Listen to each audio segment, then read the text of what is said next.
कामचोर बहू। कांता बहन की दो बहुएं थी, बड़ी कल्पना और छोटी प्रिया।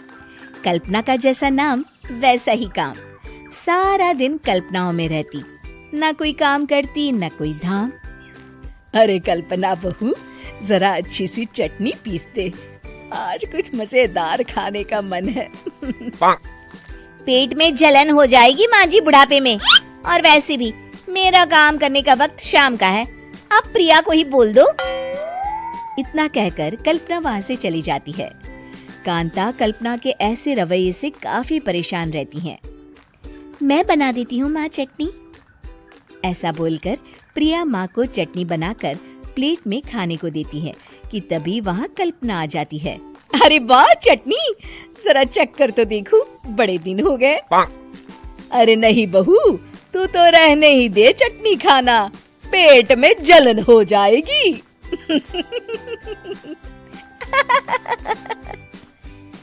इतना कहकर कांता और प्रिया दोनों हंसने लगते हैं। कल्पना सारा दिन या तो मोबाइल में यूट्यूब देखती या फिर सोती रहती। उसका कमरा भी बिखरा और गंदा रहता। एक दिन कल्पना का पति अशोक उससे कहता है, अरे कल्पना, जानवर भी उस जगह को साफ कर लेता है जहाँ वो बैठता है, तुम तो इंसान हो, कैसे इतने गंदे कमरे में रह लेती हो? देखो सारा सामान यहाँ वहाँ बिखरा पड़ा है। ज्यादा अपनी माँ का बोल ना बोलो। हाँ, कमरा तुम्हारा भी तो है, गंदा लग रहा है तो साफ कर लो। पता नहीं तुम्हारे साथ मैं कैसे जिंदगी बिताऊंगा। इतना कहकर अशोक वहाँ से चला जाता है। कल्पना बस खाना खाने कमरे से बाहर आती और फिर से कमरे में चली जाती। इससे कांता बहन काफी परेशान रहती।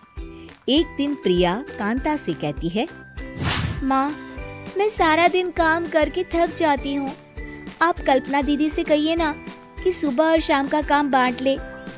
मैं तो अब सिर्फ एक वक्त का ही काम करूँगी। हाँ। अरे तू वो भी ना करना, एक बहू तो कामचोर थी ही, दूसरी भी आ गई काम ना करने के बहाने लेकर। तभी वहाँ प्रिया का पति रमेश आ जाता है। माँ, मैं देख रहा हूँ भाभी कोई काम नहीं करती, प्रिया सारा दिन घर और रसोई का काम करती है, अब कुछ करो ना माँ। कांता मन में कुछ सोचती है और कल्पना के पास जाती है। कल्पना फोन पर मेकअप करना देख रही होती है। कल्पना, तुम सारा दिन बस मोबाइल देखती हो, घर का कोई काम भी कर लिया करो। प्रिया सारा दिन काम करके थक जाती है।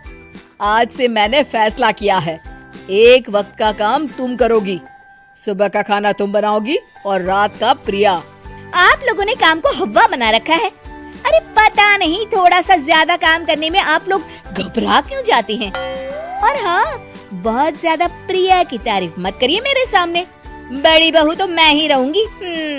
मैं कुछ नहीं जानती, कल सुबह मुझे वक्त से खाना चाहिए, रसोई में आ जाना, वरना कल से तुझे खाना नहीं मिलेगा। अगली सुबह कल्पना रसोई में नहीं आती है। वो देर से सोकर उठती है और बाहर आकर कहती है, अरे भूख लगी है, आज खाने में क्या है? इतनी देर हो गई, आज किसी ने मुझे उठाया भी नहीं, पता नहीं कहाँ है सब। कल्पना को घर में कोई नहीं दिखता। वो रसोई की तरफ जाती है जहाँ बड़ा सा ताला लगा होता है। अरे रसोई में ताला! ओ, मैं तो भूल ही गई थी। माँ ने आज से सुबह का खाना मुझे बनाने को कहा था। हे भगवान, इतने लोगों का खाना बनाना क्या आसान है? तभी घर के सारे सदस्य बाहर से वापस आते हैं। वाह माँ जी, मजा आ गया छोले भटूरे खाकर। मेरे मुंह में तो अभी भी स्वाद आ रहा है। अरे कल्पना, तेरे भरोसे रहते तो हम तो भूखे ही रह जाते। कल्पना को बहुत गुस्सा आ जाता है। अब बहुत हो गया, आज से मैं अपनी रसोई अलग कर रही हूँ, मैं अपना खाना खुद बना लिया करूँगी। कल्पना अपनी रसोई अलग कर लेती है, पर आए दिन उसका देर से उठना और काम न करने की आदत से वो भूखी ही रह जाती थी। उसी के सामने घर के लोग अच्छे अच्छे पकवान खाते और कामचोर कल्पना को जैसे तैसे ही खाना बनाकर खाना पड़ता। पर एक दिन तो हद ही हो गई। माँ, दीदी आज सुबह से कमरे से बाहर नहीं निकली, हमें जाकर देखना चाहिए। सो रही होगी कामचोर कहीं की। पर तुम कहती हो तो चलो देख लेते हैं उसे। कल्पना कमरे में पेट पकड़कर बैठी होती है। हाय मेरा दर्द, पेट दर्द के मारे मर रही हूँ मैं।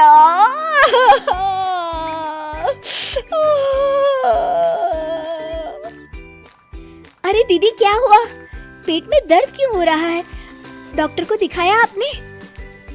माँ, कल्पना खड़ी होती है और माँ जी के पास आती है।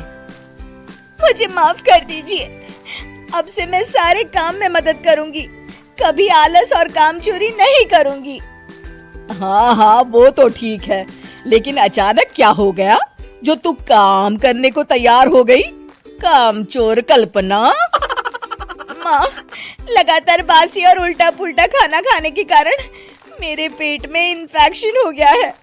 काम न करना पड़े इसलिए मैं 2 दिन का खाना एक दिन ही बना लेती थी। बासी और खराब खाना खाने के कारण लेने के देने पड़ गए। पेट में दर्द हो रहा है। चलो अच्छा हुआ, देर आए दुरुस्त आए।